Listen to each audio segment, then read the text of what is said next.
সুফল বাংলার আপনারা জানেন যে আমরা সস্তায় খাবার দিই। সুফল বাংলায় 46টা অ্যাডিশনাল আউটলেট চালু করা হয়েছে দুর্গত মানুষদের সাহায্যার্থে। বিভিন্ন জেলায় যে রেগুলেটেড মার্কেট কমিটিগুলো আছে সেখানে 500 কুইন্টাল আলু এবং 100 কুইন্টাল পেঁয়াজ সরবরাহ করা হয়েছে, যাতে সাধারণ মানুষের অসুবিধে না হয়।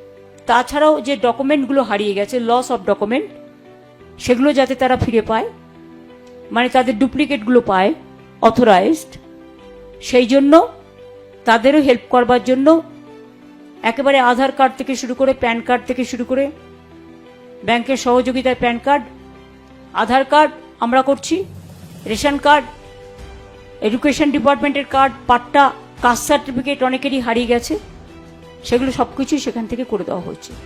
আমার পাড়া আমার সমাধান এই ক্যাম্পটাকে আমরা বর্ধিত করেছি, লস অফ ডকুমেন্ট যাতে তারা ফিরে পায়। ক্ষতিগ্রস্ত এলাকায় পানীয় জল পৌঁছে দেওয়ার জন্য বিশেষ ব্যবস্থা নেওয়া হয়েছে। প্রায় 13,000 পানীয় জলের বোতল এবং 3,13,000 পানীয় জলের পাউচ বিতরণ করা হয়েছে। এছাড়াও ট্যাঙ্কারের মাধ্যমে 930 কিলোলিটার পানীয় জল সরবরাহ করা হয়েছে। তাছাড়াও বাদবাকি আরও করা হচ্ছে এবং 5টি মোবাইল ট্রিটমেন্ট ইউনিটকে কাজে লাগানো হয়েছে।